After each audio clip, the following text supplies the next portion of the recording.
नमस्कार, मैं ब्रिजेश चौरसिया। स्वागत है आपका हमारे चैनल टीडीवी न्यूज़ 24 पर। आज हम एक ऐसे विषय पर बात करेंगे जिसका समाज में हमेशा विरोध रहा है, चाहे बाबा साहब भीमराव अंबेडकर और गांधी जी के बीच द्वितीय गोलमेज सम्मेलन में मैकडोनाल्ड अवार्ड का पास होना, जिसके विरोध में गांधी जी द्वारा आमरण अनशन पर बैठ जाना, या मंडल कमीशन की सिफारिश लागू करने के दौरान बहुत अधिक आंदोलन हुए। इस बार भी 2024 के लोकसभा चुनाव और उसके उपरांत निजी क्षेत्र में आरक्षण की मांग एक बार पूरा जोर पकड़ रही है। आज इसी विषय पर हम बात करने के लिए हमारे साथ हैं लाल सिंह भाई जी, जो पेशे से एक एडवोकेट है एवं समाज सुधारक और आभास महासंघ मिशन 24 कैरेट के संस्थापक और राष्ट्रीय अध्यक्ष भी है। आज हम इनसे समझते हैं कि आरक्षण की शुरुआत क्यों हुई, कब हुई और किस प्रकार समाज को आरक्षण दिया गया, इसकी आवश्यकता क्यों पड़ी। आज हम इन सब विषयों पर इनसे बात करेंगे। स्वागत है आपका लाल सिंह जी हमारे चैनल पर। बहुत बहुत नमस्कार। और टीडीवी न्यूज़ 24 में मुझे यहाँ पर इनवाइट करने के लिए आपका बहुत बहुत धन्यवाद। और मैं बताना चाहूँगा, जो आज जैसे आपने यहाँ पर रिजर्वेशन को लेकर के जी चर्चा शुरू की है, तो रिजर्वेशन चूँकि 1932 का जो एक गोलमेज सम्मेलन था ब्रिटिश लंदन में जी, हालांकि मैं उससे पहले उसके पीछे भी जाना चाहूँगा, क्योंकि 1932 जो सेकंड गोलमेज सम्मेलन में यहाँ के वंचित वर्ग को डॉक्टर अंबेडकर के माध्यम से जो आरक्षण की व्यवस्था मिली, तो देश के अंदर उससे पहले 1902 में जो कोल्हापुर रियासत थी देश के अंदर, जी महाराष्ट्र में जी, तो कोल्हापुर रियासत के जो राजा थे छत्रपति साहूजी महाराज, उन्होंने जब देखा कि इस देश में, हमारी जो रियासत में तमाम ऐसे लोग हैं जो वंचित हैं, पीड़ित हैं और अनटचेबल, छुआछूत बहुत स्तर पर थी, बहुत बड़े स्तर पर थी, और उन लोगों को कोई विशेष अधिकार नहीं थे, विशेष का अधिकार थे ही नहीं जी, विशेष तो छोड़िए। और लगता था उन लोगों को जैसे मतलब वो पशुओं से भी बुरा जीवन जी रहे हो। जी। तो ऐसी दशा में जब छत्रपति साहूजी महाराज ने देखा कि इन लोगों के जीवन को मनुष्य जीवन में कैसे आगे बढ़ाया जाए, तो सबसे पहले 1902 में छत्रपति साहूजी महाराज ने एक घोषणा की और कानून बना करके ये तय किया कि हम इस वंचित वर्ग को 50% रिजर्वेशन अर्थात भागीदारी, रिजर्वेशन का मतलब भागीदारी, छूट नहीं। लोग समझते हैं कि रिजर्वेशन का मतलब छूट है, जबकि वो छूट नहीं थी। लेकिन जो लोग ऐसा समझते हैं, मैं उनके लिए बताना चाह रहा हूँ ब्रजेश जी। जी बताइए कि जो ये रिजर्वेशन दिया गया, यह भागीदारी, देश के उस तरह रियासत में हिस्सेदारी देने का मामला ये था कि भाई जो लोग सामाजिक रूप से और शैक्षिक रूप से पिछड़े लोग हैं, तमाम उनको उपेक्षा का दंश झेलना पड़ा। उन लोगों को शिक्षा में, नौकरियों में, शासन सत्ता में तमाम तरह से आगे बढ़ाने के लिए ये भागीदारी दी गई, जिसको रिजर्वेशन कहा गया। और उस वर्ग को आगे बढ़ाने के लिए ये देश के अंदर एक बहुत बड़ी पहल थी, ताकि इस देश के वंचित वर्ग को, डिप्रेस क्लास को, जो एक छुआछूत का दंश झेल रहा था, उसको आगे बढ़ाने के लिए ये घोषणा की गई। और इसकी देखा देख मैसूर रियासत थी जी, मैसूर रियासत जी, वहाँ भी लोगों को भागीदारी दी गई। और ऐसे तो ज़्यादा देश में बहुत ज़्यादा तो नहीं था, लेकिन 2-3 रियासत थी जिनमें ये भागीदारी दी गई। अब इसमें क्या है, जो छत्रपति साहूजी महाराज जी थे, उसके बाद जैसे जैसे 1902 के बाद आंदोलन आगे बढ़ा, तो 1909 में ब्रिटिश गवर्नमेंट ने कुछ भागीदारी देने पर सहमति दी। फिर 1919 का कानून बना, तो 1919 के कानून के बाद अधिनियम बना था। जी 1919 के बाद क्या हुआ था कि उसमें यहाँ के वंचित वर्ग को और आपके तमाम और जो लोग थे, उनको रिजर्वेशन की बात की गई थी। फिर बाद में उस 1919 के प्रावधान का, उस कानून का जब समीक्षा की बात हो रही थी कि उससे कितना लाभ हुआ इस देश के गरीबों का, वंचितों का, तो उसमें हुआ ये कि 1927 में देश के अंदर साइमन कमीशन जी, साइमन कमीशन जी साइमन कमीशन का यहाँ पर आगमन होता है और ब्रिटिश गवर्नमेंट की इच्छा थी कि भाई साइमन कमीशन के द्वारा हम लोग देश में ये देखना चाहते हैं भारत के लिए कि यहाँ पर जो सैकड़ों हजारों सालों से उपेक्षित थे, शोषित थे, अन्याय अत्याचार झेल रहे थे और लंबे समय से मुख्य धारा से दूर थे, उनको कितना लाभ हुआ, उनको मुख्य धारा में जोड़ा गया कि नहीं जोड़ा गया, इस बात की समीक्षा के लिए, इस बात का सर्वे के लिए 1927 में साइमन कमीशन ने जब यहाँ पर आकर अपना काम शुरू किया तो मैं देखा कि भाई उसमें यहाँ के तमाम जो मनुवादी लोग थे जी, कट्टरपंथी हिंदूवादी लोग थे और हिंदूवादी जो संगठन थे, उन लोगों ने साइमन कमीशन का बड़े स्तर पर विरोध किया और वो ये कह के विरोध किया कि इसमें कोई भारतीय मेंबर नहीं है। लेकिन जैसा मुझे लगता है ये एक षड्यंत्र था, एक धोखा था। ये हमारे यहाँ के वंचित वर्ग के लोगों को एक गुमराह करने का एक तरीका था ताकि इसका विरोध वो लोग भी करें। और हुआ, कुछ लोगों ने उसका विरोध किया, यहाँ के जो वंचित वर्ग के लोग थे, कुछ जातियों ने विरोध किया। लिहाजा ये हुआ कि लाला लाजपत राय जैसे लोग उसमें मारे गए, है ना। तो अब ये पता चला कि भाई जो साइमन कमीशन यहाँ देश के अंदर आया उसके खिलाफ जो आंदोलन चले देश के अंदर, तो वो कट्टरपंथी हिंदूवादी लोगों ने चलाए, उन्हीं संगठनों ने चलाए। अब ये लगा कि भाई ये जो सारे के सारे आंदोलन थे, जो विरोध था, ये यहाँ के वंचित वर्ग के उन्नति के खिलाफ आंदोलन किए गए। मतलब जो साइमन कमीशन गो के नारे लग रहे थे, ये सिर्फ इसलिए लग रहे थे कि यहाँ वंचितों को अधिकार न मिले, सिर्फ इसके लिए। यस यस, बिल्कुल, ये षड्यंत्र था, है ना। वंचित वर्ग के लोगों के साथ ये षड्यंत्र था। लेकिन क्या हुआ, कुछ जिलों में, कुछ राज्यों में मंडल कमीशन अपने काम करके, अपनी रिपोर्ट सर्वे करके जब लौटा यहाँ से आनंद फानंद में, तो वहाँ पर उन्होंने रिपोर्ट पेश की।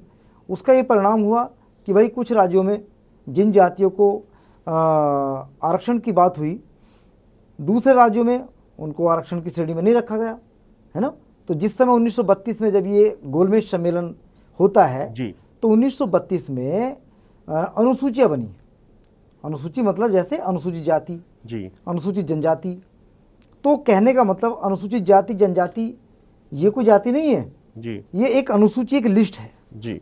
इनलिस्ट किया गया जातियों को और ये कहा गया कि इस लिस्ट में जो जातियां हैं उनको अनुसूचित जाति कहा जाएगा और जो इस लिस्ट में जातियां हैं उनको ट्राइबल यानी कि जनजाति कहा जाएगा, सूची कहा गया।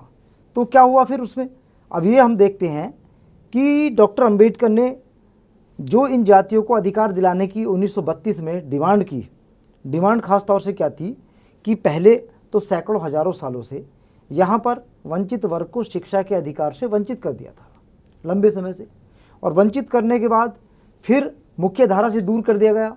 शासन प्रशासन के काम में उनको भागीदारी से बिल्कुल कट ऑफ, हटा दिया गया था बहुत लंबे समय से, जिसको हम देखते हैं कि जब महात्मा ज्योतिबा फुले ने 1848 में पहली बार वंचित समाज के लिए शिक्षा के लिए काम किया, स्कूल खोले और अंग्रेज़ों से, उस समय जो ब्रिटिश गवर्नमेंट थी, उन लोगों से, ब्रिटिश गवर्नमेंट से डिमांड की कि देश के वंचित वर्ग को शिक्षा और नौकरियों में भागीदारी दी जाए। वहाँ से स्टार्ट होता है। तो इस बात को लेकर के जब आगे बढ़ा मामला, तो जो पूना पैक्ट था, पूना पैक्ट में क्या था कि भाई जो मैकडोनाल्ड अवार्ड पास हुआ सेकंड गोलमेज सम्मेलन में, जी, जी। जिसमें महात्मा गांधी और डॉक्टर बी आर अम्बेडकर साहब शामिल हुए, तो डॉक्टर बी आर अम्बेडकर साहब ने देश के वंचित वर्ग के लोगों की समस्याओं को वहाँ रखा और उन समस्याओं पर ब्रिटिश गवर्नमेंट ने ध्यान दिया और मैकडोनाल्ड पास करके पृथक निर्वाचन के अधिकार को स्वीकार किया।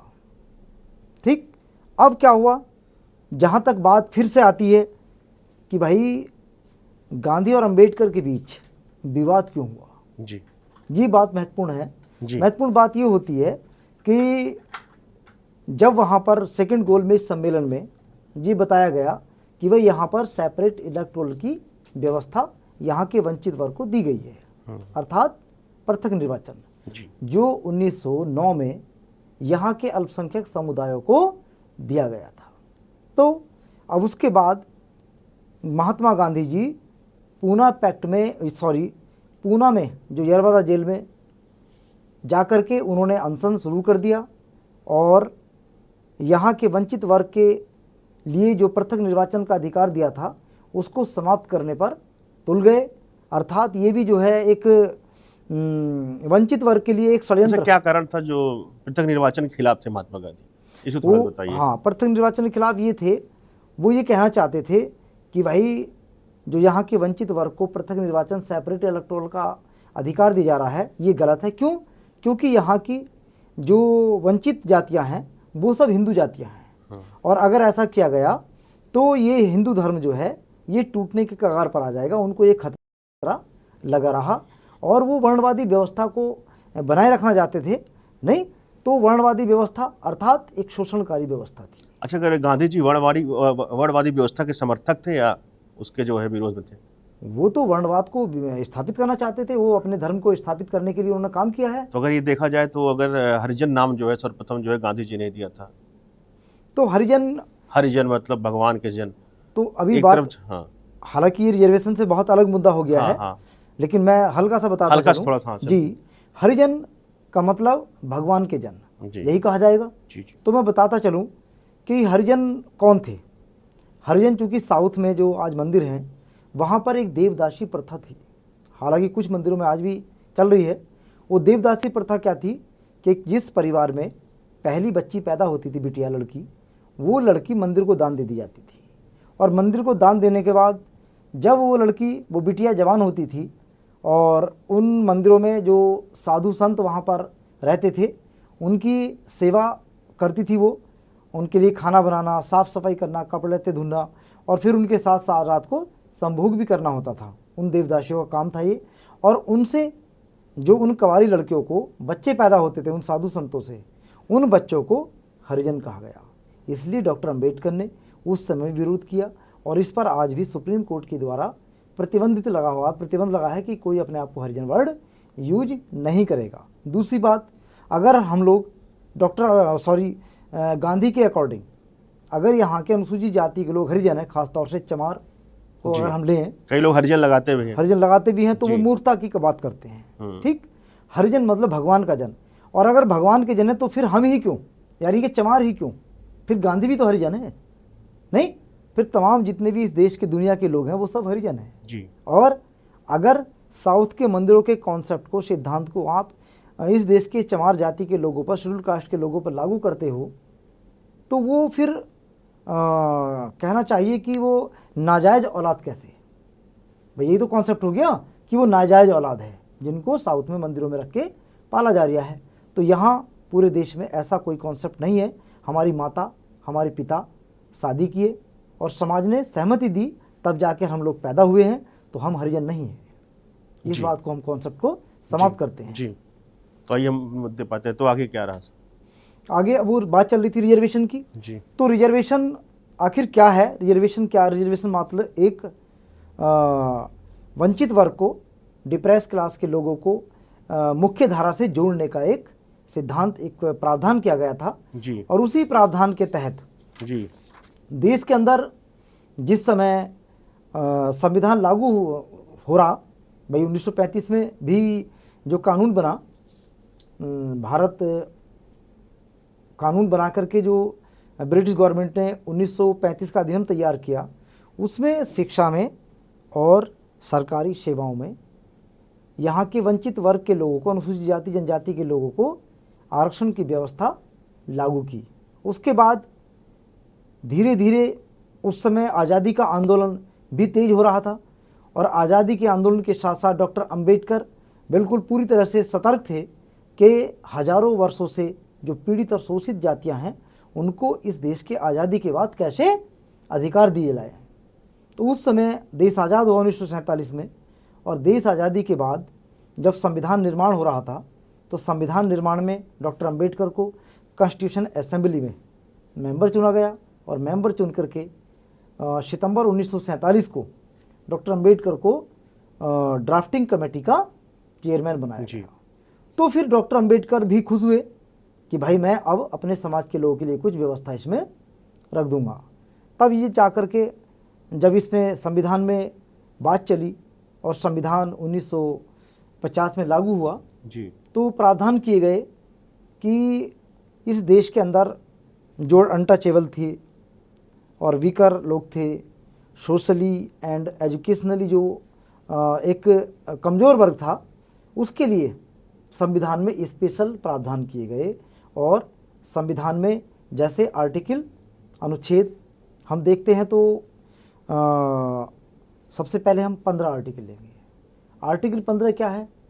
छुआछूत के आधार पर किसी जाति को हम लोग बहिष्कृत नहीं करेंगे, अर्थात जो जातियाँ अनुसूचित जाति जनजाति हैं उनको निजी या सरकारी संस्थाओं में आने जाने के लिए, है ना, और जो पब्लिकली ओपनली हैं, सबके लिए खुले हैं, उनमें हम भेदभाव नहीं करेंगे। और जैसे फिर उसके बाद 16 हुआ, 16 में प्रावधान किया गया कि भाई नस्ल के, जाति के और क्षेत्र के और तुम्हारे जो है ऐसे कई आधारों पर हम लोग सार्वजनिक सेवाओं में प्रवेश का विरोध 15 में था, 16 में था?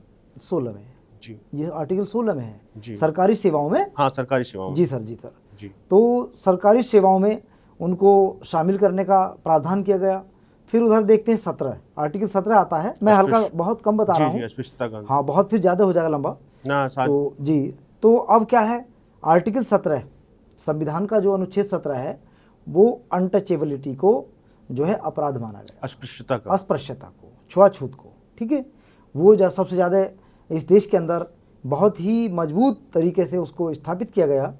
फिर उसके बाद 18 जैसा आर्टिकल है, उपाधियों का अंत। जी, उपाधियों का अंत। लोग डराते थे लोगों को, तमाम उपाधियाँ जाति के नाम पर, धर्म के नाम पर, अपने स्वरूप के नाम पर, जैसे ठाकुर साहब और तरह की बहुत कुंवर दिग्विजय सिंह। जी जी जी, ये क्या है? हाँ, कुंवर क्या है? कुंवर उपाधि ये सब आज भी लोग नहीं त्याग रहे हैं जी, अभी भी लगा रहे हैं। अभी भी लोग लगा रहे हैं, अभी भी लोगों ने फिर से लिखना शुरू कर दिया है जी। हम देखे कि चुनाव में जब बड़े बड़े होल्डिंग लोगों ने लगाए तो कुंवर फलाना सिंह, ठाकुर फलाना सिंह, इस तरह की उपाधियों को अंत किया गया। फिर 19 में, आर्टिकल 19 में हम देखते हैं तो वो तो बिल्कुल एकदम स्पेशल आर्टिकल लगा हमें जी। आर्टिकल 19 क्या है? आर्टिकल 19 में डॉक्टर अंबेडकर साहब ने प्रावधान किया कि देश के सभी लोगों को, वाक्यों में व्यक्ति सब लोगों को अपने विचारों को अभिव्यक्त करने की आज़ादी, बोलने की आज़ादी होगी, और एक संगठन सभा करने की आज़ादी होगी। दूसरा, कहीं भी जाकर के बसने की आज़ादी होगी। और उसके बाद आप कोई भी पेशा, रोजगार अपना सकते हैं। इस तरह की कई सारी आज़ादियाँ, लगभग 7 आज़ादी दी थी मेड, जो बेसिक कॉन्स्टिट्यूशन था। लेकिन बाद में संपत्ति के अधिकार को हटा करके उसको फिर जो है केवल 6 जो राइट्स थे हम लोगों के, उसको स्थापित रहने दिया, जो आज तक चल रहे हैं। तो अब आती है बात 20 में, फिर 21 में, जैसे अभी जीने का अधिकार है 21 आर्टिकल में। तो जीने का अधिकार, तो एक समय था कि हमें मनुष्य होने के नाते जीने का भी अधिकार इस देश के अंदर नहीं था। डॉक्टर बाबा साहब अम्बेडकर ने पूरे देश के अंदर इन तमाम जातियों को वो सारे अधिकार दिलाए जो एक मनुष्य होने के नाते मनुष्य की पहचान को मनुष्य माने, उन्हें लगे कि हाँ मैं मनुष्य हूँ। ऐसा इस समाज के लिए, इस कौम के लिए उन्होंने आर्टिकल 21 में प्रावधान किए। और अब जैसे 23-24 आर्टिकल है जी। 23-24 में क्या होता था, एक समय था, बल्कि अभी भी देखने को मिलता है हमें, तो कई बार हमारे पास एज ए सोशल वर्कर होने के नाते, सोशल एक्टिविटीज़ जो एक्टिविस्ट हम लोग हैं जी जी जी, तो हमारे पास जैसे हरियाणा है, पश्चिम उत्तर प्रदेश है, ऐसे तमाम राज्यों के जनपदों से सूचना आती है कि आर्टिकल 23-24 में जो आपको जबरन बिना पैसे दिए बंधुआ कार्य कराया जाता है, बंधुआ मजदूरी जी। सरकारें तो बहुत क्लेम करती हैं, बहुत दावे करती हैं कि बंधुआ मजदूरी समाप्त हो गई, लेकिन मैं नहीं मानता जी। आज भी बाल श्रम पूरे देश में हो रहा है। दूसरा, बंधुआ मजदूरी कहीं ना कहीं तमाम देशों में, तमाम राज्यों में सूचना मिलती है। और हम लोग जाकर के ख़ास तौर से जैसे ईंट भट्टा है, उसकी तो बहुत शिकायत मिलती है। तो ऐसे लोगों को जो बंधक बनाया जाता है, उन लोगों को अधिकार दिए और उसके खिलाफ जो है फंडामेंटल राइट्स में जगह दी गई, ताकि उनके हक अधिकारों को सुरक्षित रखा जाए और कोई उन पर जबरन इस तरह का अत्याचार ना करे। तो उसके बाद फिर इन लोगों को आगे राजनीति में अधिकार दिए गए। क्योंकि जब पूना पैक्ट हुआ था तो उस समय पे अधिकार जो है सबसे पहले शिक्षा, दूसरा सार्वजनिक सेवाओं में, सरकारी नौकरियों में, और तीसरा जो रिजर्वेशन दिया गया था वो राजनीतिक क्षेत्र में दिया गया था। और राजनीतिक क्षेत्र में रिजर्वेशन का मतलब ये था कि भाई ये अपने हक अधिकारों के लिए सुरक्षित रखने के लिए नियम कानून बनाने में जो पालिका उसमें विधायिका में और संसद में अपनी बात रख सकें, अपने वर्ग के अधिकारों को वहाँ पर उठा सके मुद्दों को, इसलिए इनको अधिकार दिया था। तो आर्टिकल 330, 31, 32, 33, 34 तक ये अधिकार दिए गए, जिसमें SC, ST के संसद और विधायिका में रिजर्वेशन का प्रावधान दिया गया, जिससे आज पूरे देश के अंदर तमाम राज्यों में और पार्लियामेंट में हमारे विधायक और सांसद आरक्षित सीट से चुन करके जाते हैं। वो अलग बात है, हालांकि ये कहीं ना कहीं दुख है कि वो चुने जाने के बाद जब विधायिका में और पार्लियामेंट में पहुंच जाते हैं तो फिर वो इस वर्ग के हक अधिकारों की आवाज़ नहीं उठाते हैं। हक अधिकारों की आवाज़ उठाना ना मतलब ये है कि फिर देश पे तमाम, आप देख रहे होंगे आज भी कितने अन्याय और अत्याचार हो रहे हैं, चाहे वो मध्य प्रदेश हो, चाहे यूपी हो, चाहे आपका जो है महाराष्ट्र हो, हरियाणा हो, मतलब तमाम राज्यों में, राजस्थान में आप देखा नहीं, अभी आपने यहाँ हाथरस की घटना देखी, तो ऐसे तमाम केस हो रहे हैं। अलीगढ़ में अभी की घटना है तो ताज़ी घटना है, तमाम हमारी बहन बेटियों के साथ बलात्कार कर जिंदा मार दिया जाता है, जला दिया जाता है, तमाम हमारी बस्तियाँ जला दी जाती हैं।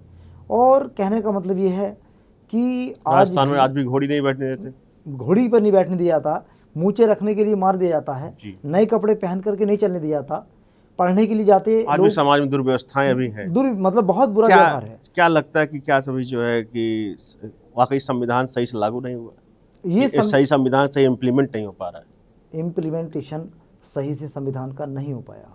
दूसरी बात, इम्प्लीमेंटेशन के साथ क्यों नहीं हो पाया, इस पर क्या कहते हैं? ये कहीं ना कहीं जो सरकारें रही देश के अंदर, उन सरकारों की नीयत पर भी मानसिकता वही थी। हाँ, मुझे लगता है इस बात को। चलिए अगले क्वेश्चन पर आते हैं लाल सिंह जी। लाल सिंह जी ये बताइए कि जो है संसद और विधायिका में 1935 में अधिनियम में ही आरक्षण लागू कर दिया गया, तो जब भारत आज़ाद हो गया, देश का संविधान बाबा साहब की अध्यक्षता में बना, तो आरक्षण की सरकारी सेवाओं में आवश्यकता क्यों पड़ी, जबकि संविधान में सबको बराबरी का अधिकार मिल चुका था? अगर दिया भी गया तो इसका आधार क्या था, इस पर जो है कितने समय के लिए दिया गया, इस पर कुछ बताइए।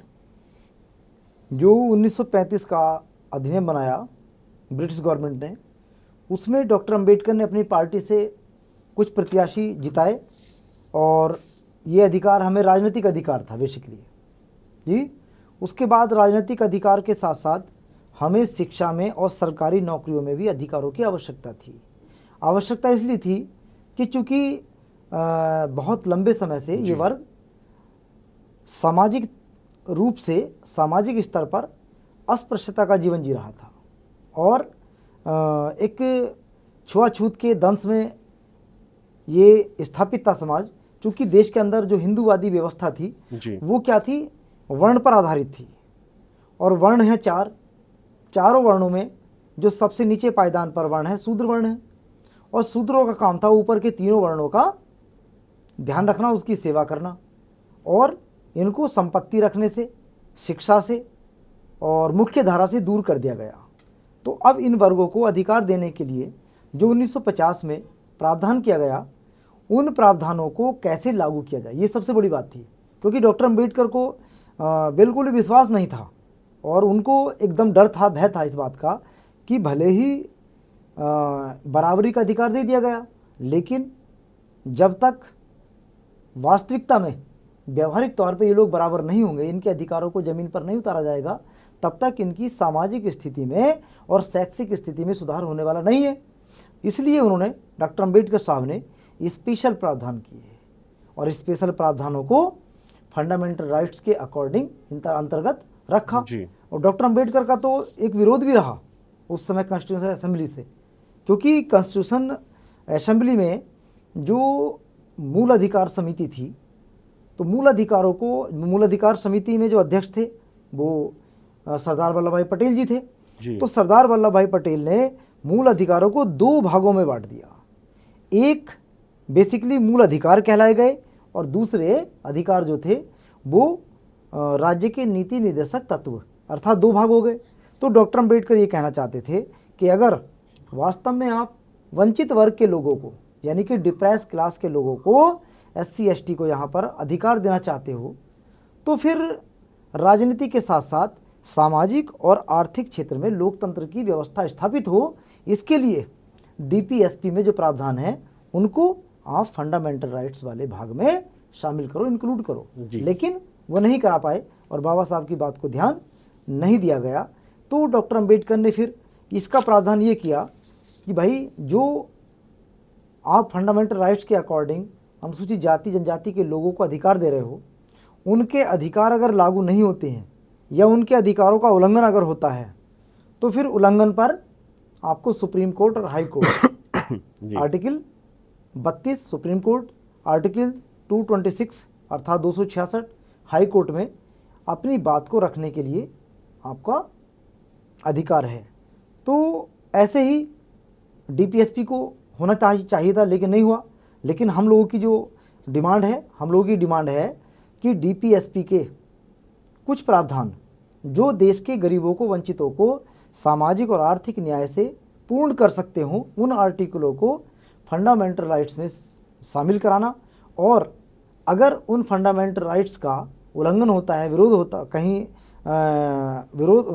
उल्लंघन होने पर सुप्रीम कोर्ट, हाई कोर्ट नहीं, सेशन न्यायालयों को अधिकार दिया जाए सुनवाई का, ताकि गरीब लोग आराम से कम पैसे में, कम समय में अपने अधिकारों के लिए पास के ही कोर्टों में जाकर के सुनवाई का अधिकार दिया जा सके। ये हमारा सरकारों से डिमांड है और हम चाहते हैं कि भाई इस वाली बात को, इस वाले मुद्दे को सरकार लागू अगर करे तो देश के तमाम पिछड़े और वंचित वर्ग को अधिकार मिलने का ज़्यादा आसान रहेगा। मेरा क्वेश्चन था, आरक्षण सरकारी सेवाओं में आवश्यकता क्यों पड़ी, इस पर बताइए क्या। अच्छा, ये मैं अभी बता रहा हूँ। आरक्षण सरकारी सेवाओं में इसलिए पड़ी कि चूंकि आरक्षण की आवश्यकता, जबकि संविधान सबको बराबरी का अधिकार मिल चुका है। अगर दिया भी गया तो इसका आधार क्या था, कितने समय के लिए दिया गया, इस पर बात मैं बताना चाहूँगा। तो रही बात आरक्षण कितने समय के लिए दिया गया और क्यों दिया गया, देखो बराबरी का अधिकार तो दिया गया था। हाँ, बराबरी का अधिकार तो दिया गया, और मैं अभी आपसे अभी थोड़ी देर पहले बताया था कि बराबरी के साथ साथ अगर रेस में जो लोग पीछे रह गए लंबे समय से, जिनको उपेक्षित किया गया, मुख्यधारा से दूर रखा गया, उनको बराबरी में लाने के लिए स्पेशल प्रावधान इसलिए किए गए कि चूंकि डॉक्टर अंबेडकर को विश्वास नहीं था, संदेह था कि ये लोग इन गरीबों के लिए कोई खास प्रावधान नहीं करेंगे, इसलिए अलग से प्रावधान करके वो गए, और ताकि उनको भागीदारी के थ्रू आगे लाया जा सके। और आप कह रहे कि कितने समय के लिए, है ना, और क्या आधार था, जरूरत क्या थी। हाँ, आधार। जरूरत तो यही थी कि भाई सैकड़ों हजारों सालों से ये लोग दबे कुचले रहे हैं, है ना, मुख्य धारा से दूर रहे हैं, और आज भी तमाम इन पर अत्याचार शोषण हो रहा है। ठीक, तो ये तो एक कारण रहा कि आरक्षण की व्यवस्था, इनको आवश्यकता क्यों थी। दूसरी बात, किन बेसिक आधारों पर, क्या बेसिक चीज़ें थी जो रिजर्वेशन दिया गया, तो बेसिक चीज़ें थी, उनका आधार था एक तो शैक्षिक पिछड़ापन जी, और दूसरा सामाजिक भेदभाव। खास तौर से दो ही कारण ज़्यादा थे। तीसरा, आपने क्वेश्चन किया कि रिजर्वेशन कितने समय के लिए लागू किया गया था, तो ये पूरे देश के अंदर, खास तौर से जो भारत के हिंदूवादी कट्टरपंथी मानसिकता के लोग हैं, उनके दिमाग में एक भूत सवार है, और वो भूत ये सवार है, वो लोग चर्चा करते हैं पूरे देश में कि आरक्षण सिर्फ 10 सालों के लिए दिया गया था। लेकिन उन मूर्खों के लिए मैं ये कहना चाहूँगा, मैं तो मूर्ख ही कहूँगा उन लोगों को, क्योंकि उनको पता ही नहीं कि आरक्षण कितने प्रकार का था, किन किन श्रेणियों में, किन किन स्तरों पर आरक्षण दिया गया था। और जब नहीं पता, ना वो स्टडी कर रहे, तो मैं आपसे बताऊँगा चौरसिया जी कि जो 10 सालों के आरक्षण की बात है, वो सिर्फ राजनीतिक आरक्षण की बात है। केवल MP और MLAs की सीटों पर जो हमारे सांसद और विधायक चुन करके जाते हैं, वो 10 साल का रिजर्वेशन केवल उनके लिए लागू था, राजनीतिक रिजर्वेशन। ठीक, ये शिक्षा और सरकारी सेवाओं के आरक्षण की तो यहाँ कोई चर्चा ही नहीं है 10 सालों में, ठीक। लेकिन अब मैं ये पूछना चाहता हूँ सरकारों से कि भाई जब ये 10 साल के लिए लागू था तो फिर क्यों बढ़ाया गया बाद में? और आज 70-75 साल हो गए संविधान लागू हुए, बार बार सरकार। अब ये राजनीतिक मुद्दा हो गया, इसको कोई छूना नहीं चाहता है। एक ऐसा ज्वलंत मुद्दा है जो छू ले नहीं तो इसकी तो लोग डिमांड भी नहीं कर रहे राजनीतिक आरक्षण की। तो हमें आरक्षण की आवश्यकता सिर्फ शिक्षा में जी। यहाँ जो वंचित वर्ग है देश का, जिसको संविधान में अनुसूचित जाति, जनजाति और पिछड़ा वर्ग कहा गया है, इनको जाति आज आरक्षण जरूरत किस चीज की है? शिक्षा में आरक्षण की आवश्यकता है, सरकारी सेवाओं में आरक्षण की आवश्यकता है। साथ ही दूसरा, जो तमाम निजी क्षेत्र में आज पूंजीवादी व्यवस्था स्थापित की गई, अर्थात तमाम सरकारी विभागों को, तमाम सरकारी क्षेत्रों को प्राइवेट कर दिया गया, तो प्राइवेट क्षेत्र में भी आज हमको या SC ST के लोगों को आरक्षण की आवश्यकता है, वहाँ डिमांड है। और पूरे देश में इस मुद्दे पर शोर मचा हुआ है। और मैं देख रहा था कल भी जो पार्लियामेंट में इस बात पर चर्चा चल रही थी कि निजी क्षेत्र में रिजर्वेशन दिया जाए, और दूसरा जो अनुसूचित जाति और अनुसूचित जनजाति के लिए शिक्षा के लिए और उनकी बेहतरी के लिए एक स्पेशल कंपोनेंट प्लान संविधान में दर्ज किया गया था, जिसके लिए बजट में स्पेशल अलग से व्यवस्था थी। बजट का कुछ हिस्सा उस स्पेशल कंपोनेंट प्लान के लिए रखा जाता था, जिसको भारत सरकार ने समाप्त कर दिया। इसकी चर्चा कल हुई पार्लियामेंट में। तो लेकिन अब क्या है, पूरे देश के अंदर आज जो चर्चा चल रही है कि अभी जैसे जैसे सरकार तमाम के सभी विभागों को प्राइवेट कर रही है और प्राइवेट उद्योगपतियों को बेच रही है, वहाँ अनुसूचित जाति, जनजाति और पिछड़े वर्ग के जो स्टूडेंट हैं, जो छात्र हैं, बच्चे हैं, वो अब नौकरियों से बाहर हो गए हैं। तो नौकरी से बाहर होने का मतलब ये है कि बेरोजगारी बड़े स्तर पर बढ़ गई और उनकी सामाजिक और जो शैक्षिक स्थिति वो दयनीय होती जा रही है। इसलिए उस स्थिति को रोकने के लिए आज भी आवश्यकता है आरक्षण की, चाहे वो निजी क्षेत्र की हो और चाहे शिक्षा की है। तो ये आरक्षण हमें बहुत ही मस्ट है, बहुत ज़रूरी है। अब आगे बात चल रही थी मंडल कमीशन की। तो मंडल कमीशन की बात ये बताऊं मैं आपसे कि जैसे साइमन कमीशन आया 1927 में, साइमन कमीशन के साथ साथ मंडल कमीशन 1990-91 में लागू होता है। जी जी।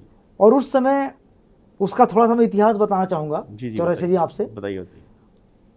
1953 में काका कालेलकर एक रिपोर्ट आई, मतलब आयोग नियुक्त किया गया, और उसे पिछड़े वर्ग के लोगों की स्थिति को और उनकी संख्या को जानने के लिए वो आयोग तैयार किया। और काका कालेलकर ने 1955 में अपनी रिपोर्ट दी। उसने बताया कि ये जो पिछड़ी जाति के लोग हैं, पिछड़ा वर्ग है देश के अंदर, उनमें भी शैक्षिक और सामाजिक भेदभाव बड़े स्तर पर है, लिहाजा इनको भी आरक्षण की व्यवस्था की जाए, समथिंग 50% से आसपास। लेकिन क्या हुआ, सरकारों ने काका कालेलकर की रिपोर्ट को झुटलाते हुए फिर मंडल आयोग तैयार किया। मंडल आयोग की रिपोर्ट भी काफ़ी लंबे समय से पेंडिंग पड़ी रही, टलती रही। लेकिन जब 1990-91 में बीपी सिंह की सरकार आई, जनता दल की, देश के अंदर, तो भाजपा के समर्थन से थी, भाजपा ने बाहर से उसको समर्थन दे रखा था। तब फिर कांशीराम ने उस समय पर, माननीय कांशीराम साहब ने इस देश में वाम सेफ के माध्यम से बहुत बड़ा आंदोलन खड़ा किया, जिसमें SC ST OBC और माइनॉरिटी के कर्मचारियों का एक बहुत बड़ा संगठन था। तो कांशीराम ने पूरी दिल्ली के अंदर ये आंदोलन खड़ा कर दिया कि भाई या तो मंडल कमीशन लागू करो वरना कुर्सी खाली करो। और ये वार्निंग, ये चेतावनी किसको थी? बीपी सिंह को, प्रधानमंत्री को। और दिल्ली के बाहर भी देश के सभी राज्यों में, सभी जिलों में मंडल कमीशन लागू करने के लिए आंदोलन तेज हो चुका था, अपने पीक पर था। खैर बीपी सिंह से बात हुई तो बीपी सिंह ने कानून तो नहीं बनाया, लेकिन एक अध्यादेश के माध्यम से मंडल कमीशन लागू करके 27% रिजर्वेशन पिछड़ों को तो ये किया। और जैसे ही पिछड़ों को ये लागू किया गया तो आप जान रहे होंगे कि जैसे साइमन कमीशन का विरोध किया गया था देश के अंदर, ठीक उसी तरह से ठीक उसी तरह से यहाँ के मनुवादी लोगों ने, भारत के उन लोगों ने जो जातीय और धार्मिक कट्टरता जिनके अंदर थी, उन लोगों ने पिछड़ी जाति के लोगों को आरक्षण ना मिले उस मंडल कमीशन का विरोध किया। और मजे की बात यह है कि उन्होंने ऐसे गुमराह किया ओबीसी के लोगों को कि ओबीसी के लोग भी अपने खुद के हक अधिकारों के विरोध में सड़कों पर उतर गए, तमाम बसें फूंकी गईं। और दिल्ली विश्वविद्यालय के तो एक छात्र ने एबीवीपी के आत्महत्या करने की उतारू हुई थी, और उसका देखा देख मतलब ये मंडल आयोग के विरोध में था। मंडल आयोग जो मंडल आयोग जो है ओबीसी का आरक्षण, अन्य पिछड़ा वर्ग को आरक्षण देने के लिए आया था।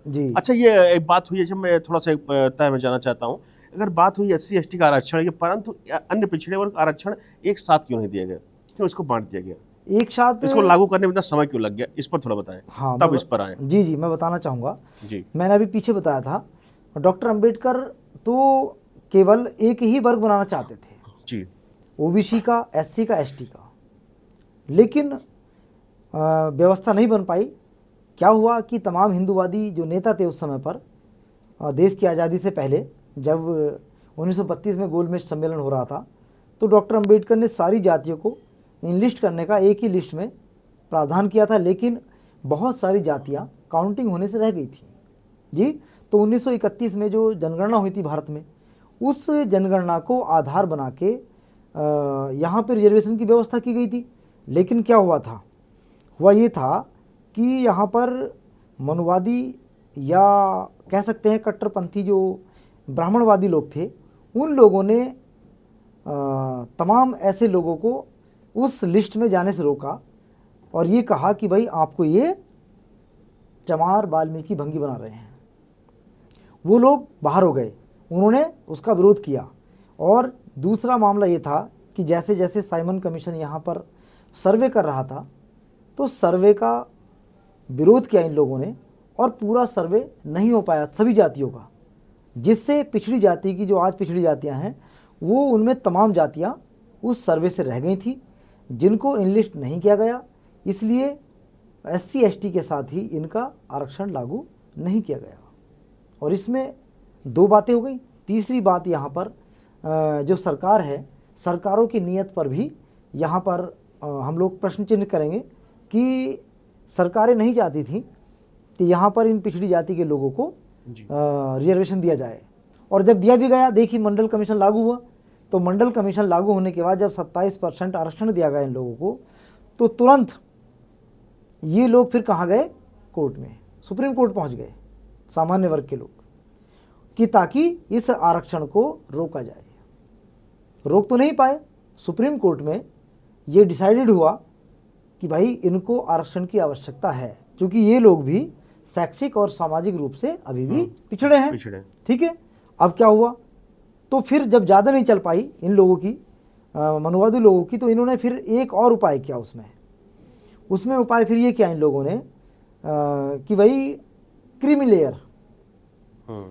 क्रीमी लेयर ला करके कुछ लोगों को रोका गया, और उसमें 1 लाख रुपया कि जिसकी पर ईयर आमदनी थी, उनको आरक्षण से बाहर किया, क्रीम की तरह निकाल दिया गया। क्रीम, हाँ, जो मलाई वर्ग था, मलाई वर्ग जी। फिर उसके बाद वो क्रीमी लेयर की स्थिति बढ़ती गई, और आज लगभग जो है 8 लाख के आसपास व्यवस्था की गई। जैसे EWS में 8.5 लाख की गई है, और अभी जो OBC के लिए लगभग 5 से ऊपर ही है जी। तो ये क्रिमिनल लागू करके अपने कुछ मकसद में कामयाब हो गए, और पूरी तरह से मंडल कमीशन का लाभ OBC की जातियों को नहीं पहुंच पाया। इसलिए आज भी उनकी मांग है कि मंडल कमीशन पूरी तरह से लागू किया जाए, मंडल कमीशन पूरी तरह से लागू किया जाए। और हम लोगों का तो समर्थन है पूरी तरह से। और देखिए, जब ये लोग आरक्षण का विरोध कर रहे थे, अभी भी कर रहे हैं, लेकिन उसके बावजूद भी EWS के नाम पर आरक्षण ले लिया, इसका मतलब ये भी आरक्षण के पक्ष में है। तो अब मेरा ये कहना है कि जब आरक्षण के पक्ष में हर वर्ग हर जाति है, तो फिर जितनी जिसकी संख्या है उसको इतनी आरक्षण की भागीदारी दे दी जाए, कोई आपत्ति नहीं है। लेकिन वहाँ भी ये लोग चालाकी और शरारती दिखा रहे हैं, ये हरामजादी कर रहे हैं, उस बात को मानने को तैयार नहीं है ये लोग। तो कहीं ना कहीं इस देश के जो 85% लोग हैं, दबे कुचले, जिनको कांशीराम साहब ने बहुजन कहा है, उनको फिर पीछे करने की एक रणनीति, एक साजिश फिर से चल रही है। और जिसको आज 2024 के चुनाव के बाद निजी क्षेत्र में आरक्षण की बात जो मुद्दा उठा है वो इसीलिए उठा है कि जब तुम सारे विभागों को, सारी नौकरियों को प्राइवेट कर रहे हो तो फिर हमें उस सिस्टम में बने रहने के लिए, भागीदारी में शामिल रहने के लिए हमें निजी क्षेत्र में भी आरक्षण की व्यवस्था कीजिए, और नहीं तो फिर हम लोग इस व्यवस्था को चलने नहीं देंगे। ठीक, तो ये थी हमारी खास बातचीत लाल सिंह जी से।